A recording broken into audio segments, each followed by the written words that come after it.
Good morning, everyone. Welcome or welcome back if you were here for the previous class. Um, we have Claire Frew with us, and Jim will introduce her. Quick question for the speakers. Please speak slowly for the interpretation and for the reporters. So, Jim, the floor is yours, and Louisa will share the presentation. Thank you, Patricia. We will speak very slowly for our Scottish English. It's sometimes difficult for people to catch.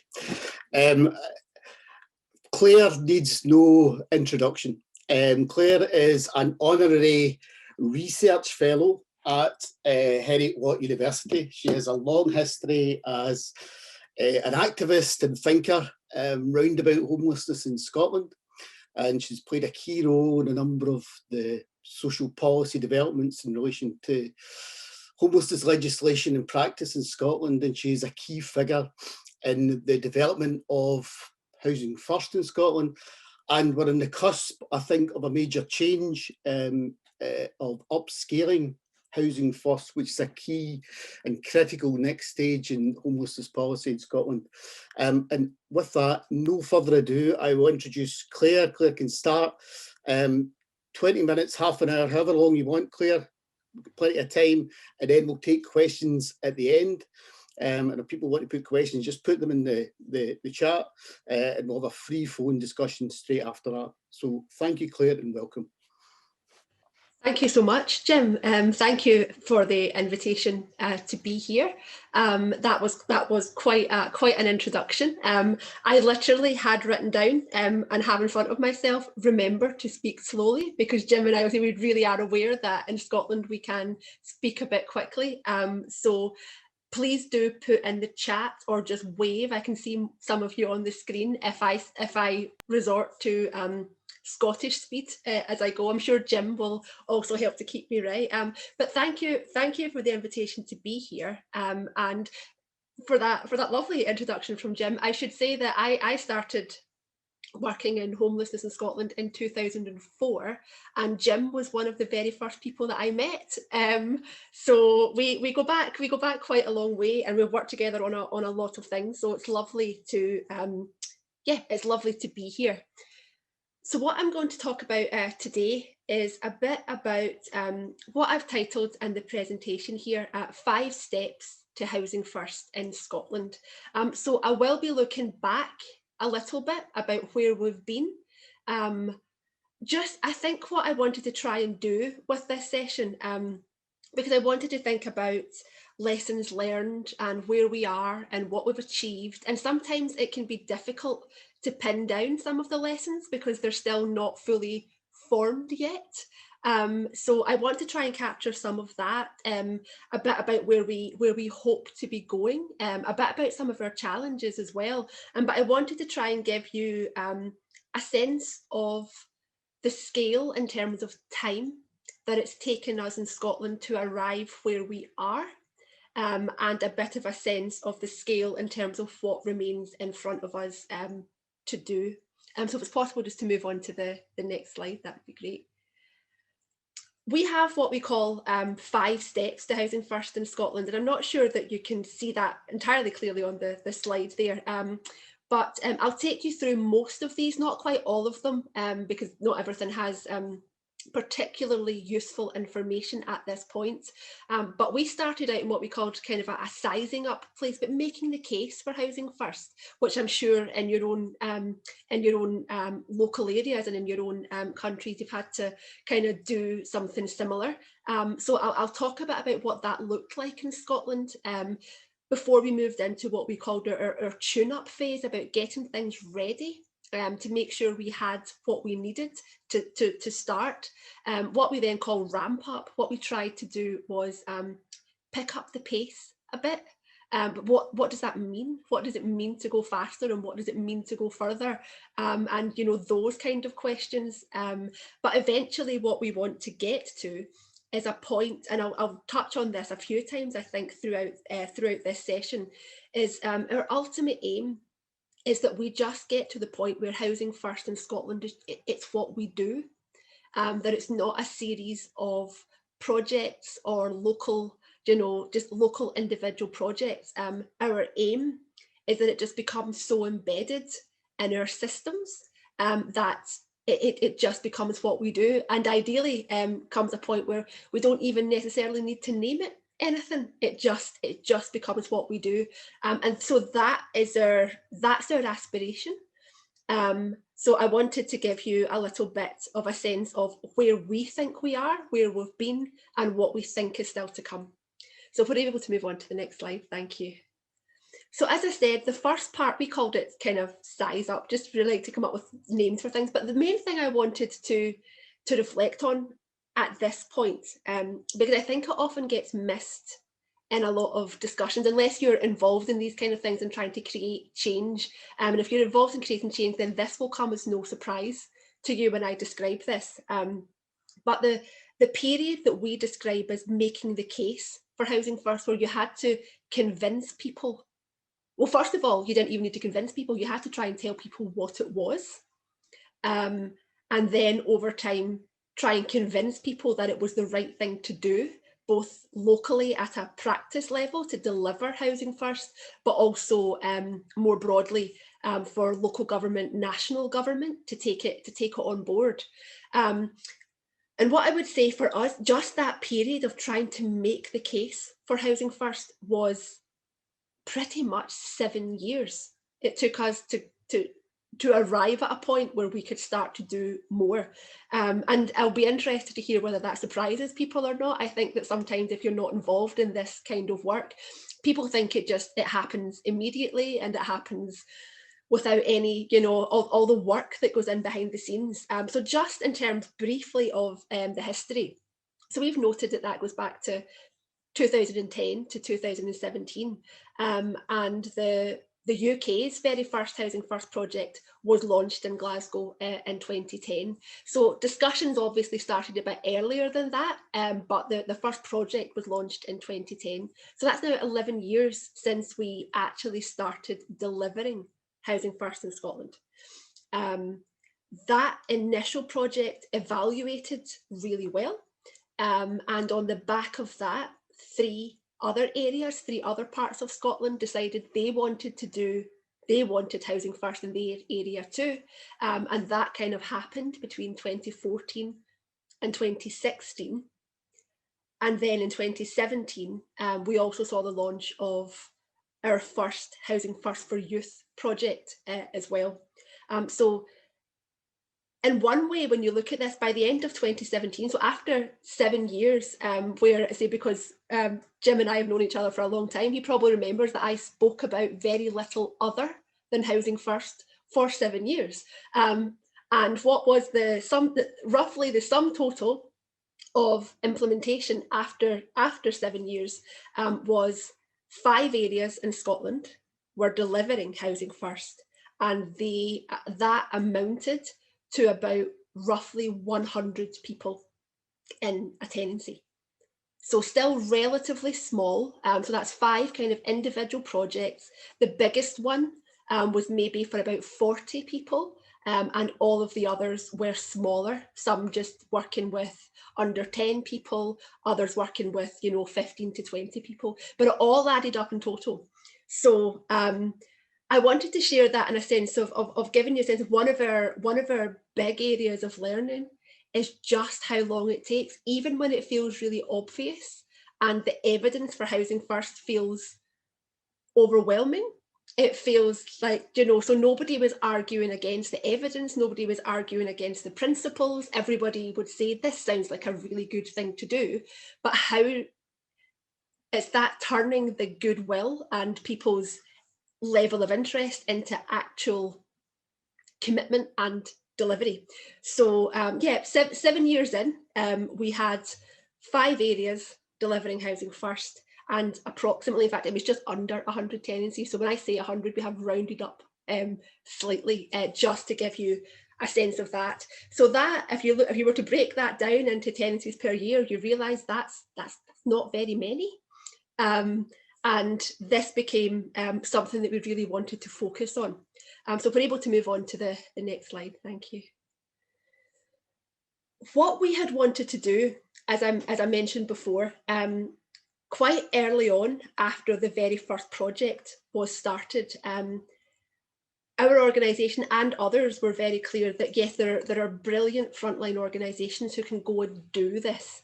But we wanted to try and start to change that discussion a bit, as we say, to try and make it about a national approach, a systems level approach to Housing First, rather than just, can we just create more projects? Can we get another bit of funding to set up another project for 10 people here and another one for 30 people here? Well, we had to start there. Our sense of it at the time was that that's great, and any progress is to be welcomed, and any additional delivery and successful delivery is to be welcomed. But if we don't start thinking about this as a systems level issue, then it will just become a series of projects that are not related to each other. And we don't really have it. We wouldn't get the level of change that we need. And there's so much promise in Housing First, and so much that if we were to genuinely achieve what we want to, it can be really change things significantly in terms of outcomes for people. So we wanted to try and change that conversation. So by 2018, so we're now 8 years into our national conversation about Housing First. This is when it really started to become a national conversation. One of the committees in the Scottish Parliament was looking at homelessness as an issue, and they recommended a national model of Housing First. We had an action group set up by the Scottish Government, but independent of them, to make a series of recommendations to them about what needed to happen if we wanted to end rough sleeping and end homelessness in Scotland. So the Parliament formally recommended Housing First, a national model. The action group that was set up also recommended what we call a rapid rehousing and Housing First model. And what that recommended, as we say, was Housing First by default, that it just becomes what we do. And that remains a really big aspiration, and it remains something that is not easy to do, but that was the level of the recommendation. And the Scottish Government accepted that recommendation, and they have included it in their national, what we call our Ending Homelessness Together action plan, and also in our national programme for government. So, and there was also, as well as that, a £50 million Ending Homelessness Together fund over 5 years. That's for more than Housing First, but it was attached to the idea of what we would need to get to in terms of systems change. So again, I think that the main thing, I think that some of the main learning for me, or the things that occurred to me as I was reflecting on a lot of this to prepare for today, was just that sense of, it really did take us 8 years before the Scottish Government said, yes, we're going to do this. Yes, we are committed to this, and we're absolutely delighted that they have, but that was a really long process. And one of the pieces of feedback that we continued to get from local authorities and other partners throughout that 8 years were things like, we really want to do Housing First, we want to develop Housing First, but without some kind of national policy, without something from the Scottish Government to indicate that this is the roads that we are going down together, then it can be quite difficult to make a local decision to do that within local policy. So it became really important for us that we got the national policy in place, and we did get there, and we did get there in 2018. And what that, as we'll come on to talk about in just a moment, is that in 2018 as well, on the back of the policy commitment, we then have to start to think, okay, it took us 7 years to get 100 tenancies. It cannot take us another 7 years to get another 100, or we will all be long retired before we get anywhere near the scale that we need to. So this is what started us thinking about, how do you pick up pace? How do you do more? How do you get faster? How do you get better? And these are all really challenging things to think about, and they can be difficult to do. But what we created in Scotland was what we call our Housing First Pathfinder. And there was investment of just under £10 million. 2/3 of that came from the Scottish Government, and the other third came through charitable funds. And what we called our Pathfinder was to say, okay, Scotland does have experience of delivering housing first, but it doesn't have experience of delivering it to scale, to any kind of scale at all. So we termed this as a Pathfinder because we had never done this before. We didn't have a plan to follow. We didn't have a map to follow. We didn't know if any of our assumptions, we didn't know how many of our assumptions were correct, how many were nearly correct, but a little bit out, and how many of them were not even remotely realistic. We didn't have anything really to work with in terms of what we were trying to do. So we called it a Pathfinder because from our perspective, that genuinely is what it was. Find a way to deliver housing first at scale, and find that way by doing it. Understanding, just do it, move forward. There will be things we get right, there will be things we get wrong, but the lessons learned along the way will help the areas coming behind the Pathfinder to move more quickly. So what we were looking for when the Pathfinder was established was, it covers 5 areas. We were aiming to create over 800 tenancies. So remember, when we started this, we had just under 100, and we were then trying to say, right, can we create over 800 tenancies over what's actually kind of a 3-year program. So in terms of picking up the pace, that's quite a leap from where we were. And as I say, we had no real idea of how to do it, but that we figured that was part of the fun. Let's just try and get this done. And we knew it would be challenging, and we knew that the uncertainty can be difficult to manage, but that became our aim. And so by the end of 2018, we were thinking, how do we get from 100 tenancies to almost 1,000 tenancies? That was our challenge. So if we're able to move on to the next slide, thank you.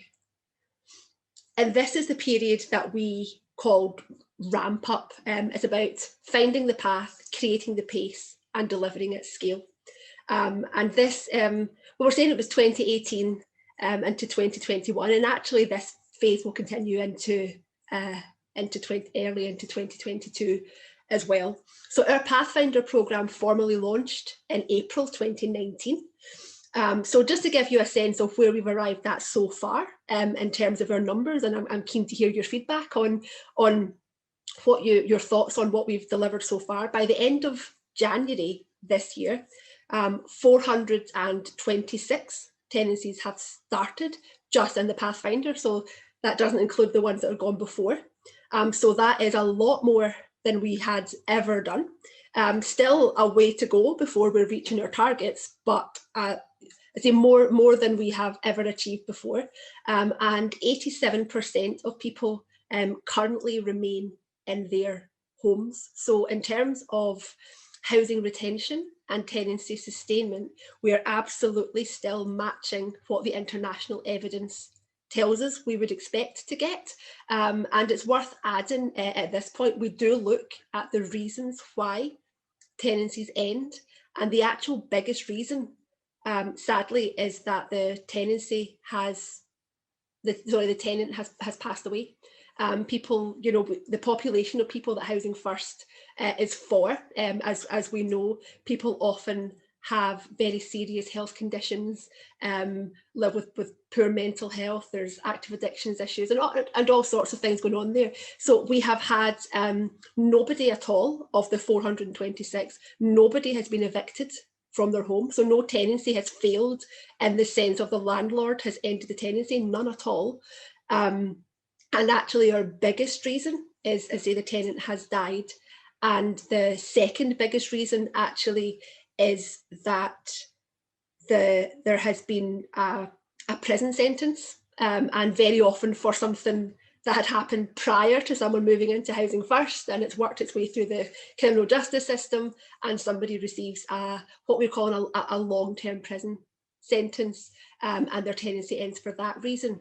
And that's really useful information for us because a lot of people still worry that because of who Housing First is aimed at, we'll see tenancies end because people are problematic in terms of their tenancy, there's issues with neighbours, there's issues with rent arrears, things fall down and say the landlord evicts someone, and that has absolutely not happened in our Pathfinder so far. So we're really pleased about that. And so at the end of our full first year, there had been measurable improvements in the pace of the programme. What we measure is how long it takes us to house 50 people.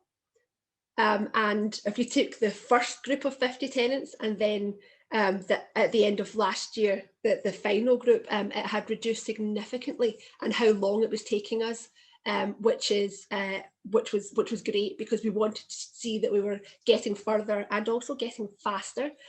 We were also able to show improvements in the time taken for people move into their homes, and also improvements in terms of the number of people who were becoming homeless again, which was actually very, very small. And at the end of last year, it was lower than Scotland's overall repeat homelessness rate. So if you look at our full homelessness population and you looked at the proportion of people who became homeless again within 12 months, our Housing First percentage was lower than that. So for everything that people come with Housing First and seen as the most at risk of losing their tenancy, we were actually performing better. And I think that's been really reassuring to landlords, to support providers, to others who are interested in being a part of this scaling up. So in 2 years, we had seen the number of areas delivering Housing First more than double, and the number of Housing First tenancies increased by more than 4 times.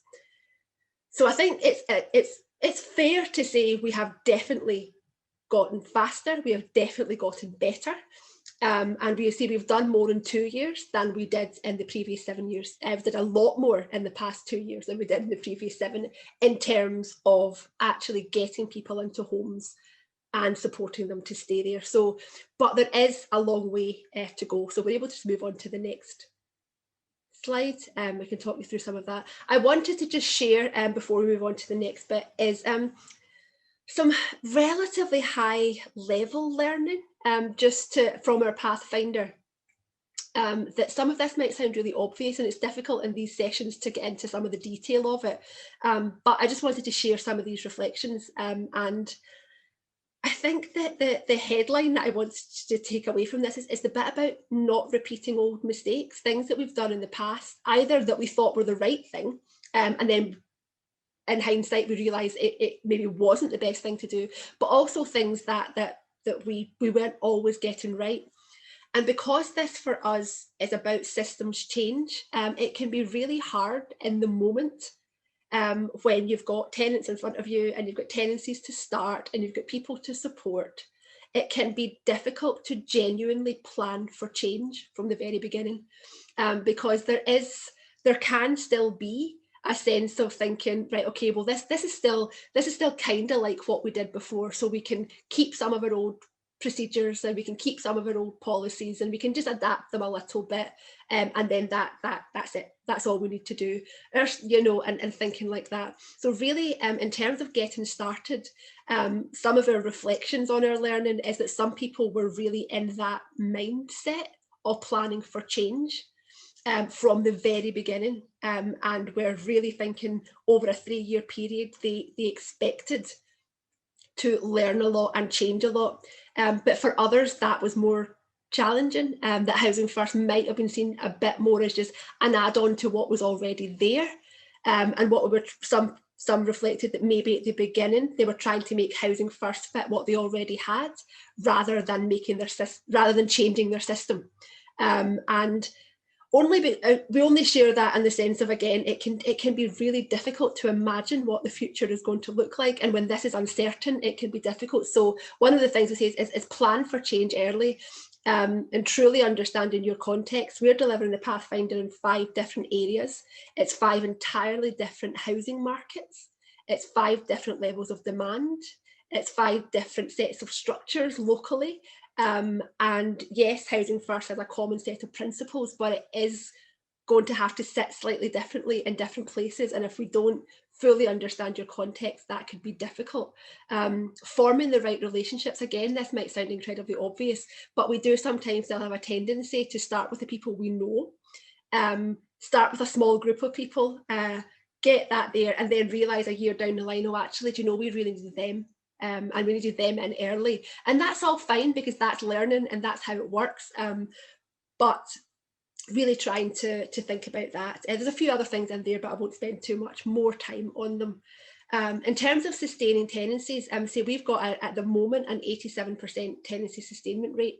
It had been higher than that, but what we did find, and I know that every country has different levels of restrictions because of the pandemic and lockdown, but what we did see when we first went into our first lockdown, so back in pretty much a year ago, back in March last year, we saw kind of between April and June last year, we did see more tenancies end than we would normally expect in a 3-month period.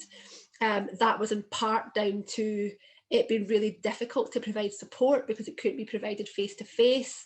I'm sure it was things like this, people being on Zoom, phone calls, people really struggling with being in their house all the time and not being able to go anywhere. And we did see for a 3-month period a higher level than normal of tenancies ending. And so that actually has meant our tenancy sustainment rate is lower. It's the lowest point it's ever been. At the end of the first full year, we were still talking 92%. So we hope that that will balance itself back out again over time. But some of our main bits of learning is really taking the time to respond to people's housing choices. And again, that might sound like the simplest thing in the world, but we have to be careful sometimes because we're asking providers to move quickly, because we're trying to move faster than we did before.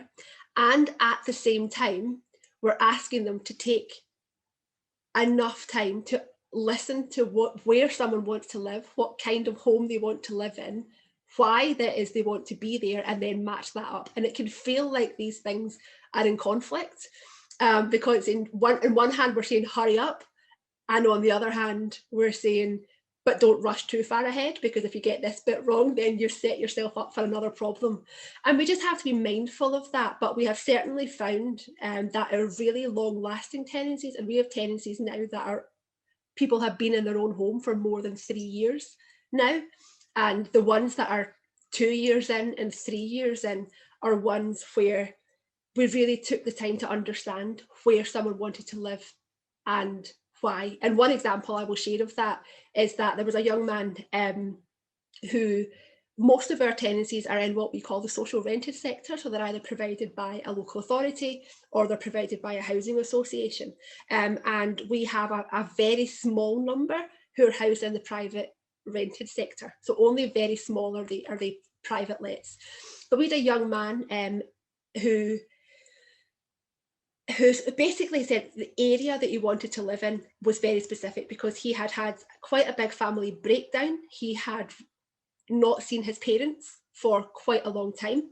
And he was really keen to move into Housing First, but he was clear that he needed to live in a certain area because his priority was about re-establishing a positive contact with his mum and dad. But he also understood the circumstances and that he didn't feel that if he lived at the other side of town, that his parents would come and visit him as much as he wanted them to. And so he said in the area that he wanted to live, the only housing option for him was a private tenancy. And the staff who were supporting him were quite clear. Their initial thought was, oh, I don't think that's right. I don't think that's right. It's not secure enough. It's too expensive. It's too risky. And this young man very calmly explained, everything else will get better if I can live near my parents for a little while, re-establish that relationship, and then maybe in 6 months or a year, move to a council tenancy in another part of town, because then they'll come and travel to me. But right now they won't do it. And the staff had to put aside their own concerns and say, okay, okay, this is what he wants and this is why he wants to do it. And that is exactly what they did. And everything that was important to that young man is what they focused on. And he was able to re-establish the connections with his parents. And actually, about a year in, he was getting ready to move house, and it worked as he wanted it to. But the staff who were working alongside them are very clear that they had to work hard to not advise them to make a different choice. So I share that just by way of saying how important that can be about understanding what someone's priority is.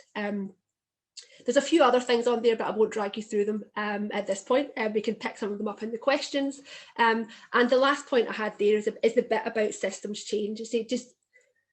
We've said focus on what works, but also focus on what matters. Sometimes we just have to challenge ourselves and challenge each other to say, see this thing that we're doing, do we need it? Does it actually matter? And sometimes the answer is, but we've always done that. And that's a natural instinct. But do we need to do it now? Because it could be the reason that it takes 2 extra weeks for someone to get a tenancy. Does it matter? And sometimes the answer is yes. And someone can articulate really clearly, we need to do this because here is our reason. And everyone can say, yes, that's fine. But there's been other examples where people actually say it doesn't really matter. It doesn't make any difference either way. And if we have to stop doing this, it doesn't have any negative impact at all. So keeping an open mind and remaining focused on the fact that it's the system we're trying to change and it's the big long-term change is a challenge because it's so easy to be caught up in the day-to-day. To keep your focus on that is difficult. If we move on to the next slide, I've only got a couple more, I promise you. So where we're at now, the Pathfinder continues, and we've now set ourselves, so that's been kind of over 10 years we've been looking at Housing First in Scotland. I say we've really picked up the pace in the past couple of years, and what we're now doing is we're looking ahead to the next 10. And as I said at the beginning, what we intend for that is that in Scotland, Housing First just becomes the first response for people who need it. It's so embedded and it's just normal in what we do. So we've set ourselves a bit of a thinking in terms of the next 10 years. So that what we want is there are 32 local authorities in Scotland, and we want all of them to be delivering Housing First at the scale that they need in their area. So we're at the point where some people are planning for it, others have started, but again, they're maybe starting small and growing. But we want by 2031 to have every part of Scotland delivering Housing First at the level they need in their area. And it's worth saying, just in terms of numbers, the best evidence we have, there's an estimate of what Scotland needs in terms of numbers, and that is firstly to meet the needs of the people who need Housing First now, but also people who will come into the system later that we don't necessarily know who they are yet. So that balances it all out. And that best estimate that we have is that Scotland will need 3,560 Housing First tenancies per year over a 10-year programme. And that's a huge number. And that's in that if we get there, then we've cracked it. If we can get to that level, then we genuinely, we've cracked this. So putting that in the context of it took us 7 years to get 100 tenancies. We've delivered 420 odd in a couple of years after that. That's still a long way away from 3,500 per year. So it can be easy to say, but for the journey we've been on, what's ahead of us is actually bigger than what's already been. But that's a useful challenge for us all. So we are launching a strategic framework to support the scaling up of Housing First. I think some of you might have seen a draft of it, and we consulted across the sector at the end of last year. And we have been making changes to that based on people's recommendations. But what it tries to do is set out at a strategic level what we need to deliver over a 10-year period, what's necessary in Scotland if it's genuinely for Housing First to play its role in ending homelessness. So I can share, that will be available, I think, on the 23rd of March. So I'm happy to share I can share the final version with Jim when it's ready. And if it's of use to you, then that can be something. So it's not an operational framework. It's worth saying it is intended to kind of set out the things that need to be in place. And also worth adding that an independent evaluation from the Housing First Pathfinder will also be published. And that includes looking at our processes and our fidelity to the principles, looking at outcomes for people, both in terms of housing outcomes and wider outcomes in terms of their health, and all the other things we measure in terms of Housing First, and also an economic evaluation where we will understand if there has been any cost benefit. We've never actually done a cost benefit analysis in Scotland before, not with actual experiences with people who are going through Housing First. So that will be the first time we will have done that. So there's lots more in terms of learning that we can share. If we just quickly go on to the next. So yeah, so final reflections. We've achieved more in the past 3 years than we did in the previous 7. So that feels good. We've gone further and faster, even under lockdown restrictions, which again, it feels incredibly positive. But this absolutely needed national and local commitment and strong partnerships. It's the hard work of creating the systems change, the bit that goes unseen, the real commitment to delivering on that is incredibly important.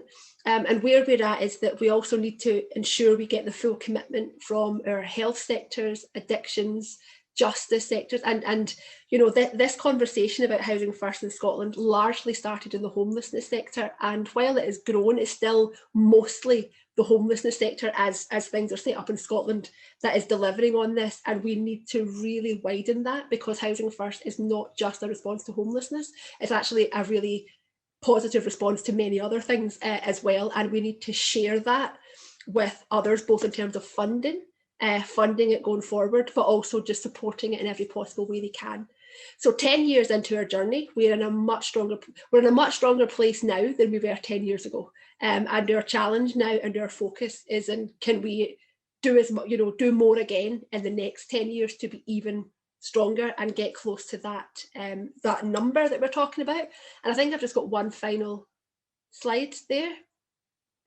Yeah, this is something we tell ourselves all the time, and this is so many ways our overall kind of learning from things. You know, Housing First is normal, and that's really important to us. It's not about offering people something different because we see their lives as different. It's about making best use of normal or ordinary housing in ordinary communities, just like everyone else. It's fairer because it gives people access to things that the rest of us have access to where they haven't in the past.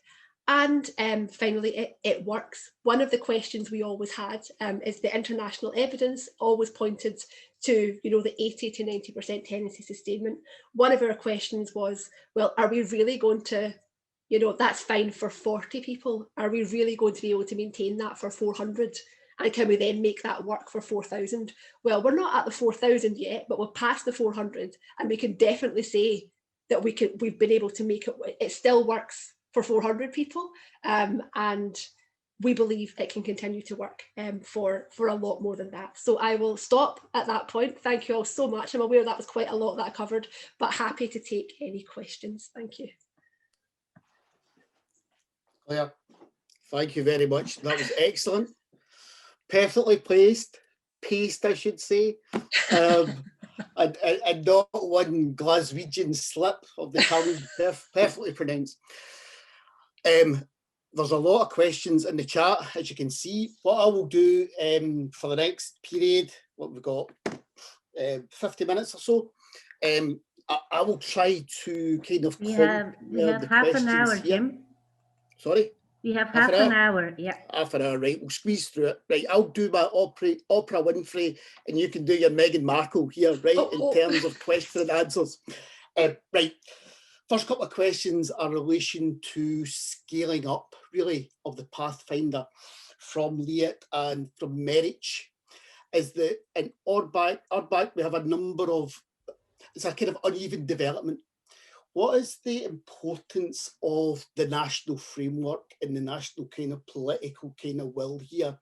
And are there any lessons in how to go from the local to the national? And is a pathfinder possible? Is expansion possible without going to a full national kind of framework? What's your thinking about that? Okay, I think that's excellent set of questions in there, and I think really important ones. I think that the importance for us in terms of getting the national commitment, and then even before we thought about a national framework, kind of as we mentioned before, is that in the absence of a national commitment, there was a lot of local areas felt that they couldn't act, they couldn't take things forward, and they felt that for them it was a barrier. So the lack of a national political commitment felt like something that was stopping them from acting locally. And for some, I suppose, and I understand the context is different in different countries, but in Scotland, some of the examples we heard was of maybe a local authority saying, we need to take this to our elected members, we need to get their commitment. So local politicians, we need to get them to commit to spending money on this. This was all at a time where public budgets were under incredible stress. They still are under incredible stress. And one of the first questions they were asked was, do we have to do this? As in, does the Scottish Government say we have to do it? And in the early period, the answer to that was no. So when people were making difficult decisions, it became something that Housing First was often seen as something that it would be good to do, but we didn't need to do. So therefore it wouldn't be prioritised locally. So that was just, we heard that from a number of areas, and they were saying what we need some kind of mandate from the Scottish Government, because that's the key to unlocking local investment in it.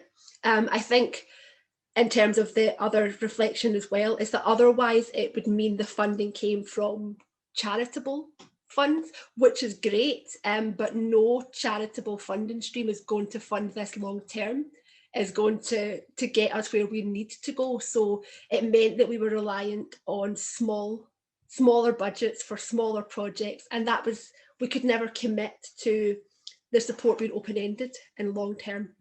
So that was, it meant that we had to rely too much on that. So I think for us, in terms of without the national commitment, we would still have done a bit more of Housing First, but it would have been at the same pace as it was before, is my kind of view of that. And then what we hope is that we've shown we can do more, we've shown we can move faster, and we want the national framework now to kind of set out a vision of how we can do even more again. And it's something again that local partners were asking us for.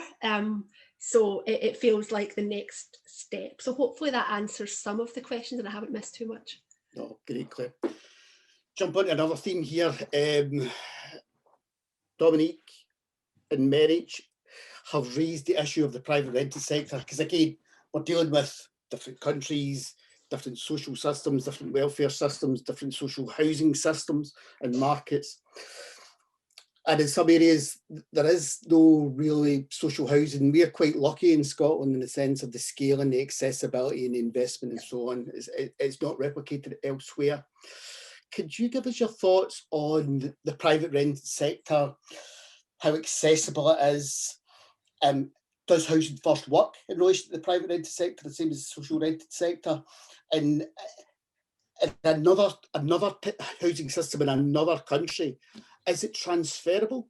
What's your thinking about that? Yeah, I think that the private rented sector, it's a question. I think that as you say, Jim, because because we are relatively lucky in Scotland to have still a sizable social rented sector, I would say that it's not a primary concern in Scotland in the way that it might be elsewhere. So everything we are saying here is on the basis that we understand that we're quite lucky in comparison to others. We've had around, so I said that the Pathfinder had reached 426 tenancies. Only around 10 of them have been in the private rented sector. So it's not right to compare those 10 tenancies to the hundreds of others in the social rented sector, but the ones that are there are working just as well, because the people, for kind of what I was saying before, the people who chose the private rented sector did so for a reason, and that was important to them. The thing we're not clear of is whether that's the part we haven't done at scale yet. So we've been able to find locally enough private landlords to meet the demand we have for people who want to choose the private rented sector. And we've been able to do that well enough so far. I'm not sure yet that we know if over the next couple of months, 100 people said, we want the private rented sector. I'm not sure we have done enough yet to understand whether we could match in with that. My sense is probably not. My sense is probably that's not fully developed yet, but that's largely because people have tended to choose either a local authority tenancy or a social rented tenancy. So I do understand that. This might not be as directly transferable if you're relying on the private rented sector. For us, it's a good addition and it's added value. It's not central to what we're doing. Thanks, Claire. Jump on another subject, the issue of fidelity and support. And there's a question from Stephen here in relation to this about the separation of powers and the nature of support. What kind of support has to come into being? What's specific about that? What's the skill sets? And can support providers who provide traditional forms of support flip over to a housing first model? What's your thinking of that, and what's the lessons here? Yes. Oh, that's an excellent question. One that we absolutely do not have all of the answers to yet, but I will share some of our early thinking. The way that we set the Pathfinder up, there are 15 support organisations across the 5 cities. And there's different numbers in different areas. So there were 15 organisations that were already providing support in and around the homelessness sector, who put their hands up and said, we want to deliver housing first, which was great. And we genuinely do believe that a lot of the expertise is there, but it does require you, the housing first principles do require you to think differently. And start to do things differently. I think one of the things that we have observed is it's less about the organisations, and sometimes it's actually about individual members of staff. So there are some support workers who learned about housing first, went on the training for the principles about what it is, and they said, this is brilliant. This is exactly what I had been wanting to, this is what I thought my career was going to be, but actually in practice wasn't. And this is exactly what we should be doing. So everything about choice and control and ensuring people are involved in their own decisions, and that you act on those decisions and respect them, that people can, the fact that the support isn't mandated. So a lot of those power dynamics in traditional support compared to housing first is quite different. And what we've definitely found is some staff absolutely understand that and think that and act really positively on that, and others find that more difficult. And there are definitely people who have looked at this and said, I don't want to do that. So their organisation may go down a housing first route, and there may be opportunities for them to continue to deliver more traditional support within their organisation, but they don't see their skill set as lining up. They're more used to they're more used to, I'm trying to think of how best to describe this, saying you have to accept this support, and if you don't accept this support, there are consequences to you not accepting the support. So some of it is about how you think. And so I think that that's some of our reflections, and finding the right people to do this is absolutely crucial. You have to believe You have to genuinely believe that the person in front of you is able to sustain their tenancy. Despite everything you think you've seen before and everything you think you've learned before, you have to believe that. And actually, I'll be honest, one of the most honest things I heard, we did a session quite a while ago now, more in that early phase, when we were discussing with support staff who had support as part of their role, and we were talking about Housing First and why it was different and what it would look like, and we were saying you fundamentally have to believe that this is possible. And there was a support worker who'd had their job for I think 10 or 15 years and said, I really want to believe that, like, you know, I take on board the evidence, I want to believe it, but if there's, and they were willing to say in a room full of their peers, but being candid, everything in my experience tells me that this isn't going to work. And I thought, what a brave thing for someone to do. And they said, so they didn't put themselves forward to be among the first group because they said, I can't come into this thinking that it's going to go wrong. And I just thought it was a really self-aware thing to say. So that became a longer answer than I intended, but I think there's something in all of that. The only other quick thing I would add about staff is we have tried, we're not quite there with it yet, to recognise how difficult this job is and for the salary scales to be higher.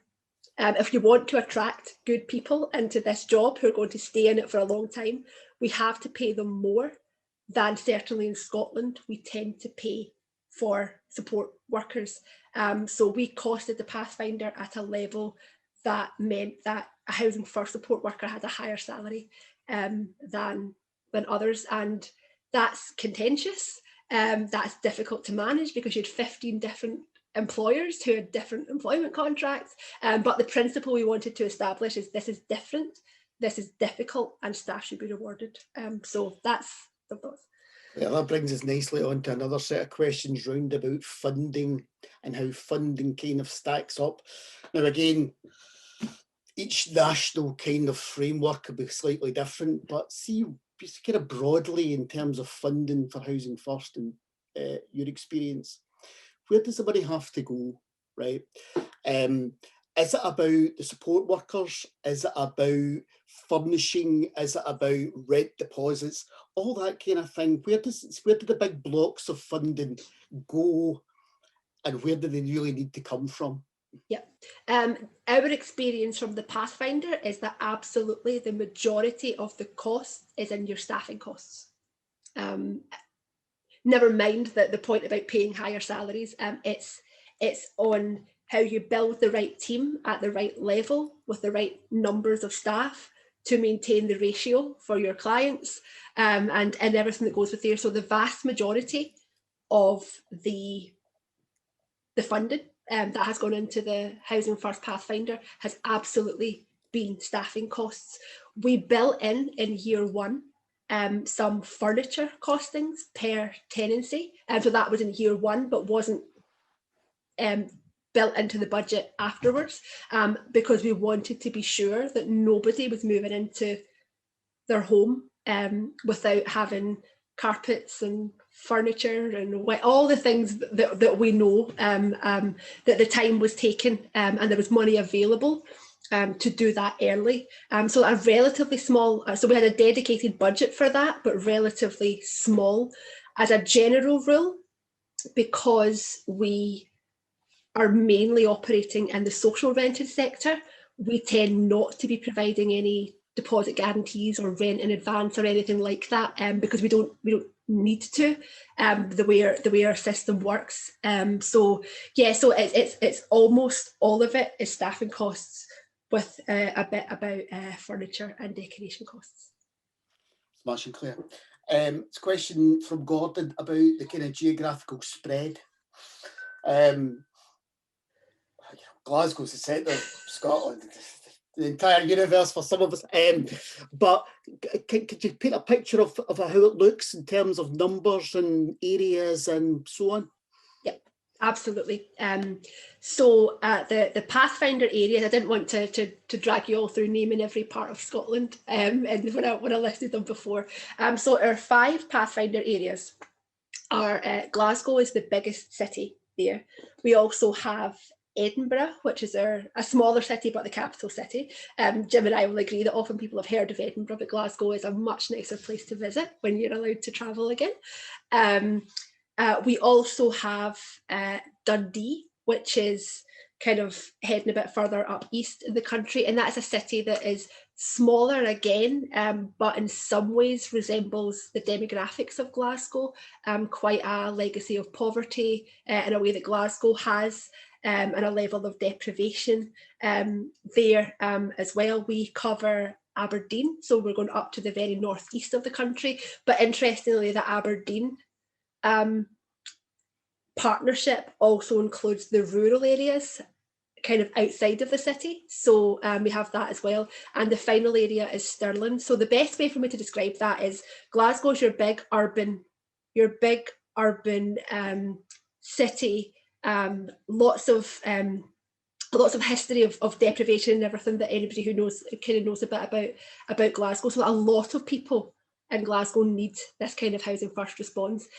Edinburgh is fewer numbers there, but the house prices in Edinburgh are very, very high. It's very difficult to get a social rented tenancy. There's not enough housing in Edinburgh. It's a very different city, so testing it there is very different. And say we're testing it in a bit of a rural area and outside of Aberdeen as well. So far that split. Let me think. Glasgow's approaching 200 tenancies in terms of the Pathfinder.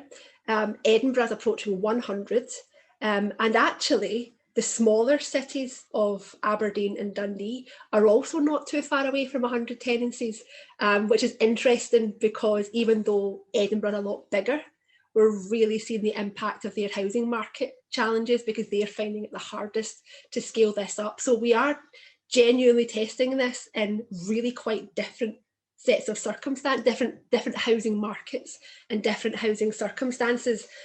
So I think that what we want to do as we go forward is draw out as much of the local learning as we can. We still tend to talk at a Pathfinder level, but actually what's happening in Edinburgh is very different from what's happening in Aberdeen, which is very different again from what's happening in Glasgow. But we didn't just want to replicate the same thing in 5 cities that are ultimately the same. It's actually really 5 quite different cities, which has been useful but challenging. Great, Claire. Another question from Stephen here. How does this fit in? How does Housing First fit in with our rapid rehousing transition that we are trying to carry through in Glasgow? Where does it fit in? What proportion is it? And the whole theory now that we abandon the past of the large hod. We know all this story. We don't have to share it, our shameful past. And we move into a kind of housing-led rapid rehousing approach. Yep. Where does Housing First fit in, and what kind of proportion is it in relation to all that activity? Yeah, but no, it's a really good question, because what the Homelessness and Rough Sleeping Action Group recommended was a policy platform of rapid rehousing for everyone, which in its simplest form, and I know that it means more than this, but in its simplest form, it's about getting people into their own homes as quickly as we possibly can. But everybody within that will have different levels of support needs. So Housing First being probably the furthest end of that. So it will work so rapid rehousing for everyone. Some people will need no support at all. Others will need little bits of support and somewhere in between. And then you'll have those that need your Housing First support. Our best estimates, and again, they are just estimates, is that it could be between 10 and 20% of your whole homeless population that are going to need Housing First. So in Glasgow, for example, as I said, in Glasgow, it's going to be a higher proportion. Again, just because of the urban areas are just different as well. Whereas a more rural area, they might only see about 10% or even less of their area, or the people in their area who are going to need housing first. But our estimate is between 10 and 20%. So it's absolutely not everyone. It's never been about everyone. It's been about the smaller proportion of people for whom we've never found lasting solutions before. And it's focused on there. So that we want this to be as closely embedded into the rapid rehousing transition plans as they possibly can be. And I say that's so, and again, that looks different in different areas, but we want them to be completely aligned together. So housing first is just, it should just be part of a rapid rehousing approach. I don't think we're there yet with that completely, but I think that's the intention as we go forward. Yeah. Choice, right? Choice is a big issue, and Patricia has just fired in a great question here in relation to an example in Gothenburg in Sweden, where IKEA, people could go and pick their own furniture, for example.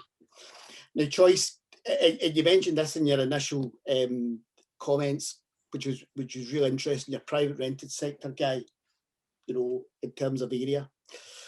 See, in terms of choice, and that choice is area, house type, furniture, decoration, all these kind of things that go together to make a home sustainable. Is there anything innovative or anything new?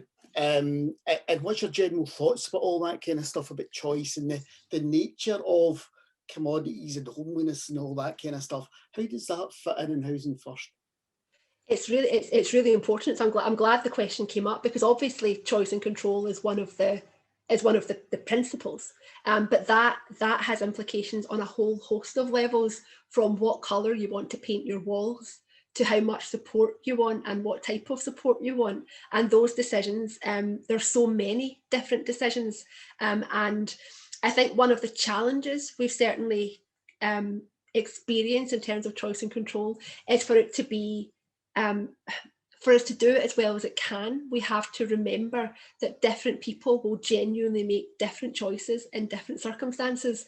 So what you think, oh, that worked there, I can apply that over there, and that way you normally do, we've learned a lesson, let's apply it over there. If you're genuinely embedding choice and control, it doesn't work that way, because people are also genuinely different. But for us, it is absolutely crucial, and that includes things like decorating your home. So we have seen examples, you raised the IKEA example there. So for example, the Housing First for Youth project that was set up and is expanding, they had a budget for furniture, and that's largely how that worked. Is that people, again, somebody got to say, what I want to do is they literally said, I want to go to IKEA and I want to pick out absolutely everything for myself. And that's exactly what they did. And that was really, really important. It was really important to that person. It was really important that was facilitated, and that we placed no limits. I mean, other than there was a budget available, other than that, there was no limits placed on what somebody could choose. And just the feedback we continue to get is just how affirming that is. It might sound like it's really small.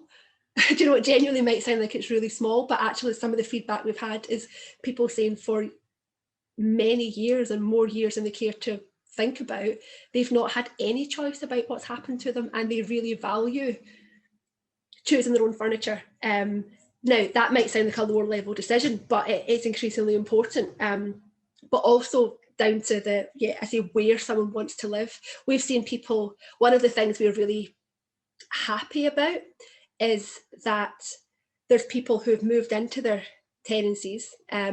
They really are happy with their support. They chose the area, they chose the type of tenancy, but after 6 months or 12 months, saying, this is great, but actually I want to move house. And their starting point to that was assuming that was going to be a problem. Because quite often you see, once you're in your tenancy, you've got to stay there. Either it's going to fall apart and you become homeless again, or you're there every day for the rest of your life. And not many of us live our lives that way. But people being comfortable enough and confident enough to say, I'm happy with all of this, but my choice would be to move to a different house. And and then to just be able to facilitate that and say respect that choice, not see it as a bad thing, not look at it and say we got this wrong, not see it as a problem to solve, to see it as a genuine positive choice, and to facilitate that. So for us it really is crucial, but I think that we're not there yet in terms of fully understanding the implications, because the other part that we have to continue to consider is people, supporting people to make choices, to weigh up different things. Some people know right away, this is what I want and why. Other people, particularly in the housing first environment, are very quick to take what they think they're being offered because they're afraid that nothing else will follow. And we have to balance a lot of that out, and there's a lot to think about in there as well. Let's just come back, right? In relation to the Swedish example, the IKEA agreement is that the furniture is free. Now, this brings us on to a kind of another question, I think, and you mentioned it in your comments earlier. In the previous session, Anna from Denmark raised this as well. The idea of we tend to work with our usual suspects, and we know who we are because we always work with them, and they are in our kind of inner core circle of, you know, fellow workers, NGOs, parts of the state and all that we tend to interact with. But there are other actors out there, or other forces out there that we often ignore, or we find it hard to articulate what we want them to do. Now, I know that this is strayed off a bit of Housing First here, but I'd like to get your thoughts on this, particularly around about the new prevention duties. You've been kind of key in this, right? That bits of the private sector, bits of the state, bits of civil society, whatever, who could play a role in homelessness prevention and Housing First to some extent as well, you know, who knows.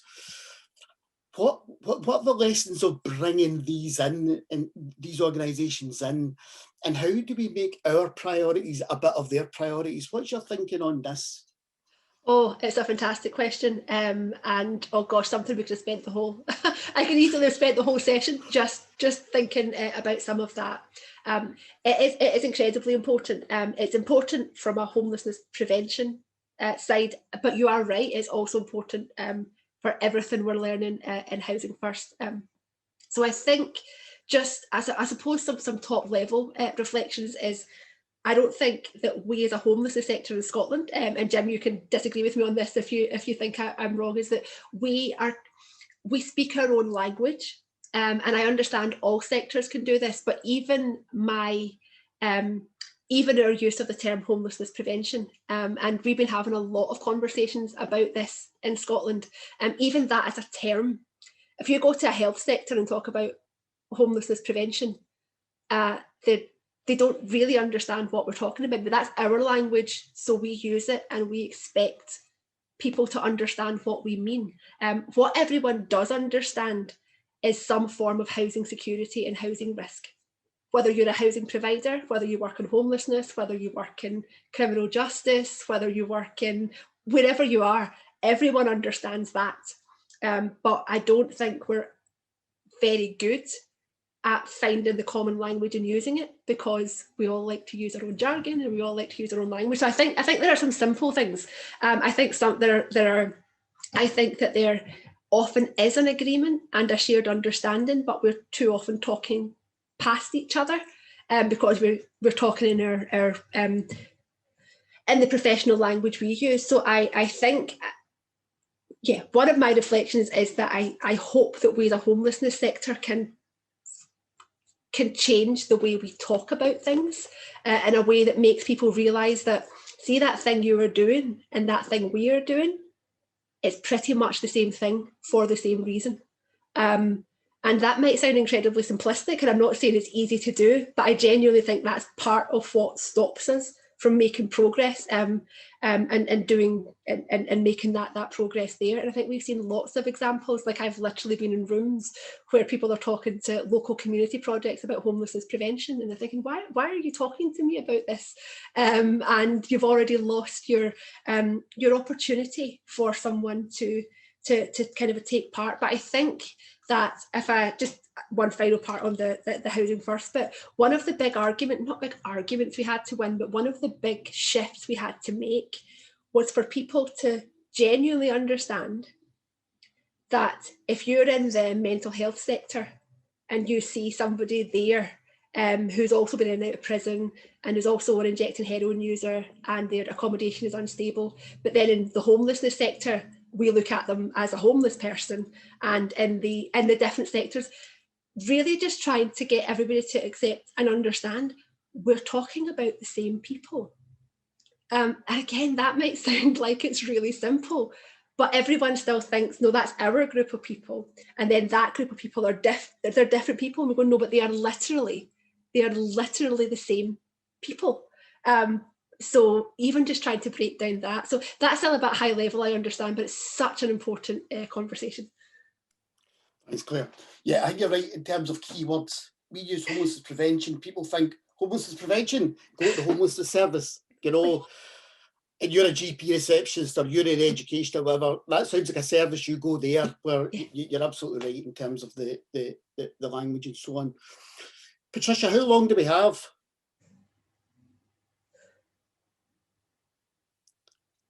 Patricia must be away for a smoke, right? Could I come in with a question? I'm here. What did you ask? Sorry. How long do we have?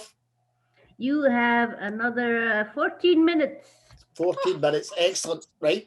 Okay, jump on to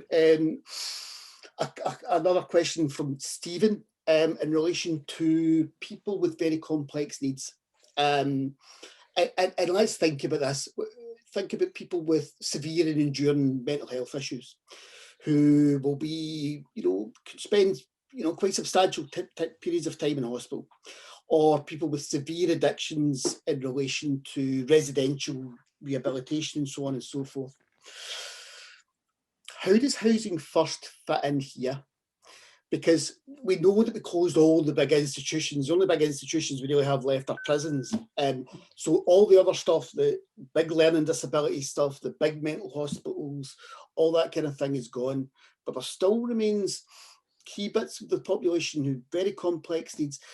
How do we knit Housing First in with those mental health professionals, addictions professionals and so on, for those pathways as people come out, they do not come into homelessness? What's your thoughts on that? Okay, it's another really excellent question. So as we know, our intention is that Housing First can work for people with a severe and enduring range of different experiences and range of different needs. But that is not easy to do. So I suppose the first thing I want to say is that because Housing First works so well for most people who have, whether we call it complex needs or severe and multiple disadvantage, whatever language we use, there's not enough evidence yet to be able to point at who it might not work for. One of the downsides of Housing First actually being so successful is that we don't have enough examples of it failing to have any idea, to be able to look for somebody to look and say, okay, that's going to work really well for Jim, but we don't think it's going to work for Claire. We don't have anything at that individual level. So our starting point, that's what we mean by Housing First. We have to try it. And we know that for up to 90% of the time, that's going to work. But that doesn't mean that there aren't then questions to try and work out for the 10 or 20% that it's not going to be the right option for. So a couple of things in that. We've definitely still seen, back to the question before about staff and why Housing First support is different in there. Even though we talk about no housing readiness requirement at all, we've definitely seen some support providers, support staff saying, oh, this person's too complex for Housing First. And our response to that is, well, we don't know that. Oh no, they're too complex for Housing First. And we've actually then seen, for example, housing providers say, but is this not what we're here for? Let's try. So the bit about risk, what's seen as positive risk, what's seen as too big a risk to take, that's still an active discussion, even in a housing first setting, where what we're trying to say is we need to take more positive risks. Sometimes we will still come across some examples where people are still quite risk averse and say, oh no, I'm still worried about this one. I'm worried this one's not going to work, so we're not going to put them forward. And we've seen, I say, really interesting examples where like one in particular, where people tend to think that the support provider and what we call the third sector, or the voluntary sector, are the ones who are willing to take the positive risks, who are the ones who are saying, not sure about this, and the housing provider that's traditionally seen as a bit more conservative and a bit more risk averse, saying, no, this is exactly what we signed up for. So really interesting how people approach the question of risk. So I say that's a larger point that we're still trying to work our way through. On some of the more specific things, like as you were saying, Jim, some of the more specific points, there are going to be people who need residential rehab. And this is part of what we mean by our systems change approach. Our system is not set up to make housing first easy. The way our system in Scotland works is it wasn't designed for this. So we have seen examples of where somebody starts their housing first tenancy, is doing well, and actually, because things feel settled, they then feel like, actually, I've been offered rehab loads of times and I've said no every time because it hasn't been right. And one person described it as, now that they felt they had something to lose, which they had never felt before in their life, they now felt like, I've got something to lose. I think I'm ready for residential rehab. And then found that they had to make a choice between their tenancy and their rehab because basically the housing costs couldn't get paid twice. So people were forced into a decision where they either gave up their home so they could go to rehab, or didn't take up the offer of rehab because they didn't want to give up their home. And that's the things we're trying to design out of the system, because those things do still come into conflict. And we can then understand why people then start to make different decisions. So we're not where we want to be, but we definitely still see things like that, and that's the things we want to change. But also on the bit about people leaving prison, we have seen people move as they've been released from prison. We've had small numbers of cases where we knew they were coming out to home. We knew they were homeless before they went into prison.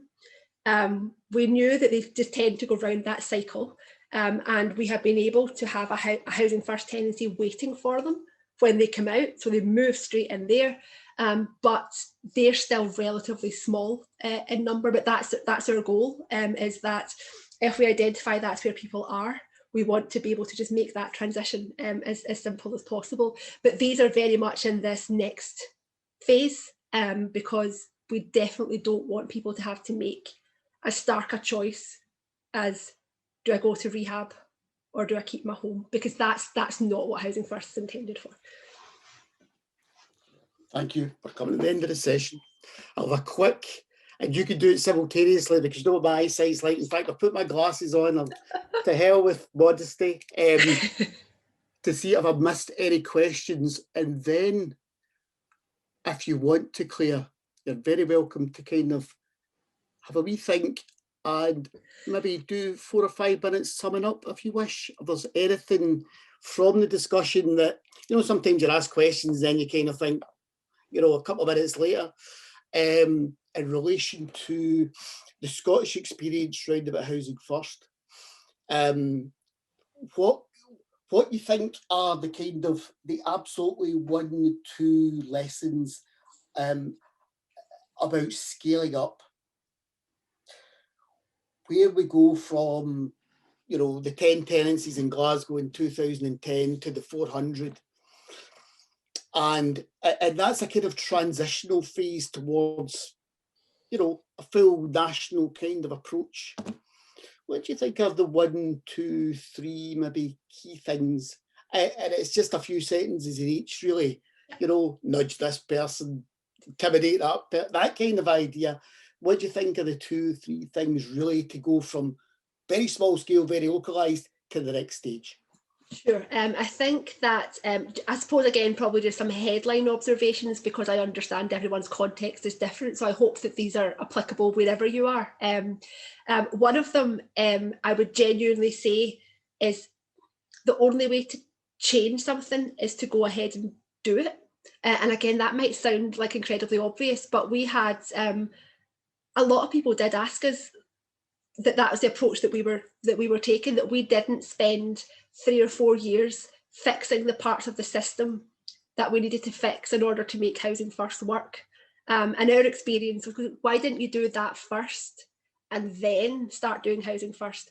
And our answer was, because then we will never do Housing First, because we will never, you know, that our experience is that's not how change works. You can only create the change by getting in and doing it. So I would say one of the headline lessons from my perspective is that some people thought we were making the wrong choice to jump in head first without a plan, but I would genuinely say we would do it again. I'm not sure everyone would agree. It can feel incredibly uncertain, and managing that process can be challenging, because everyone wants to get it right. Nobody wants to get it wrong. But this idea of waiting for other things to happen before you can do something, from our perspective, just was never going to work. Some other really simple things that I think you can do wherever you are, is you do have to break down into, we were never going to go from 100 tenancies to, you know, thousands of tenancies. So you do have to break it down, and that's fine. But count what you're doing. Again, it sounds really simple, but we count every month how many people moved into a new tenancy. And I say that as the person that spends every month that comes back around, and it was me that suggested doing it monthly, and every month I'm like, why didn't I say quarterly, or why didn't I say 6 months? Because it comes back around so quickly. But show your momentum, show your progress. Not everyone will look at it every month. Of course they won't, as much as I wish that people did. Not everyone is going to do that, but we're always able to show progress, because in the absence of sharing what's happening, people think nothing is happening. Or two things. Either they think we've already done Housing First, because we've talked about this enough now, and I've heard Claire talk about it hundreds of times. We can't possibly still have more to do. So they think we've done it and you can tick it off. Or they think nothing is happening. Because if they're not working on it in the way that we're working on it, why would you? Why would you think it differently? So if you have the opportunity, and you set some smaller goals, plan to count them and then share it, publish it and celebrate the successes. So when we hit new milestones, when we hit 100 tenancies, when we hit 200, when Glasgow hit 150 quite recently, Edinburgh's about to hit 100, celebrate all your milestones, because as much as we think that everyone knows this, most people don't, and then most people get quite a nice surprise when they see, oh, that's still going, that's still doing well. So yeah, count it, monitor it, count it and share it, and just tell everyone about it. That's what I would say. Claire, thank you very much. I hope it wasn't too much of an ordeal. That was great. Absolutely smashing. Thank you very much for your time, and for your thoughts and your preparation. It was absolutely excellent. Thank you very much. Oh, thank you. And thank you for the lovely chat, Jim. I feel like we should get to do this more often. We should. We'll get a pint once all this is over, as long as we don't talk about the football. Yeah, let's avoid that. Fine. Patricia, thank you very much. Thanks again, Claire.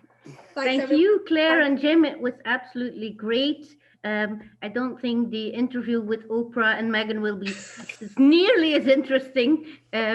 I think people will have gotten a lot out of it and will be able to take it back home and work on upscaling Housing First. So thank you so much.